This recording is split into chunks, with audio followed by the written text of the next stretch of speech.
नारियों खातिर लड़ती रही जो सारी जिंदगानी, नारियों खातिर लड़ती रही जो सारी जिंदगानी।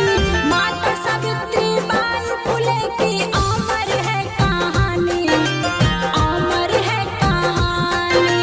माता सावित्री बाई फुले की अमर है कहानी, अमर है कहानी। समता के अधिकार के खातिर खूब लड़ी मर्दानी, महिलाओं की शिक्षा खातिर खूब लड़ी मर्दानी। माता सावित्री बाई फुले की अमर है कहानी, अमर है कहानी। माता सावित्री बाई फुले की अमर है कहानी, अमर है कहानी।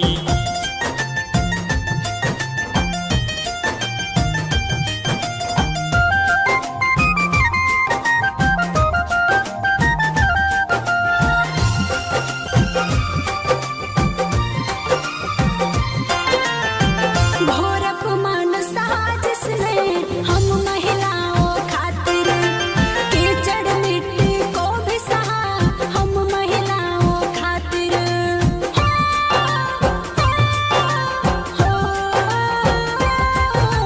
घोर अपमान सहा जिसने सब महिलाओं खातिर, कीचड़ मिट्टी को भी सहा सब महिलाओं खातिर।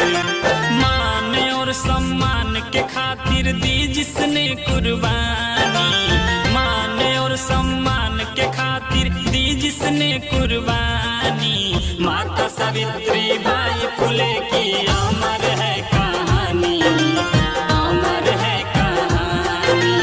माता सावित्री बाई फुले की अमर है कहानी, अमर है कहानी।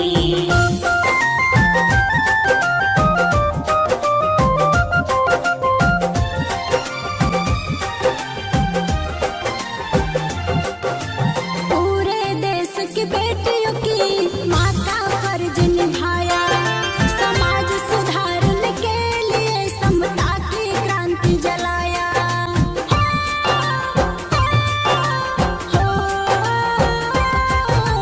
पूरे देश की बेटियों की माँ का फर्ज निभाया, समाज सुधारने के लिए समता की क्रांति जलाया। मान और सम्मान के खातिर दी जिसने कुर्बानी, मान और सम्मान के खातिर दी जिसने कुर्बानी। माता सावित्री बाई फुले की अमर है कहानी, अमर है कहानी। माता सावित्री बाई फुले की अमर है कहानी, अमर है कहानी।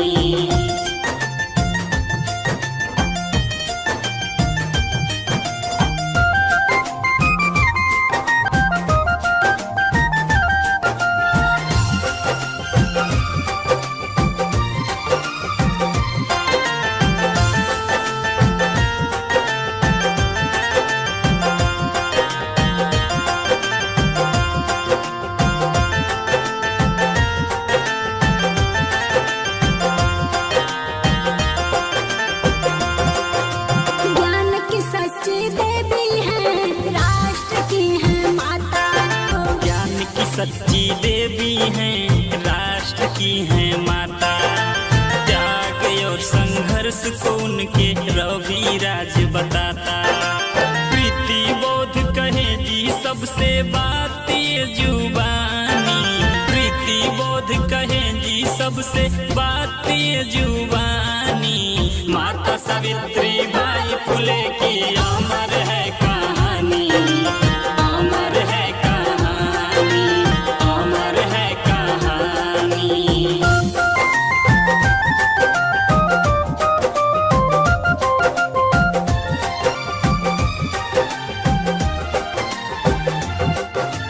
पूरे देश की बेटियों की माता फर्ज निभाया, समाज सुधारने के लिए समता की क्रांति जलाया।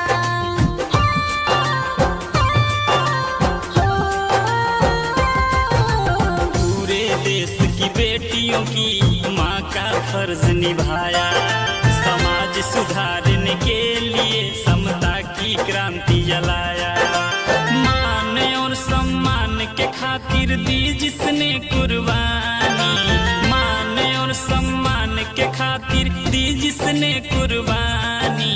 माता सावित्री बाई फुले की अमर है कहानी, अमर है कहानी। माता सावित्री बाई फुले की अमर है कहानी, अमर है कहानी।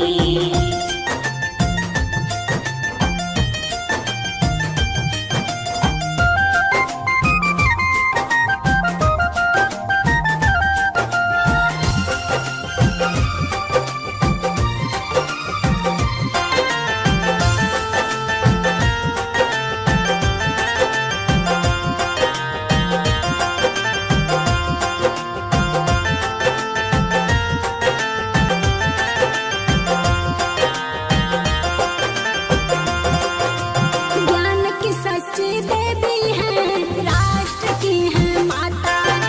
त्याग और संघर्ष को उनके रवि राज बताता। हो ज्ञान की सच्ची देवी हैं, राष्ट्र की हैं माता। त्याग और संघर्ष को उनके रवि राज बताता। प्रीति बोध कहे जी सबसे बात ये जुबानी, प्रीति बोध कहे जी सबसे बात ये जुबानी। माता सावित्री बाई फुले की अमर है कहानी, अमर है कहानी। माता सावित्री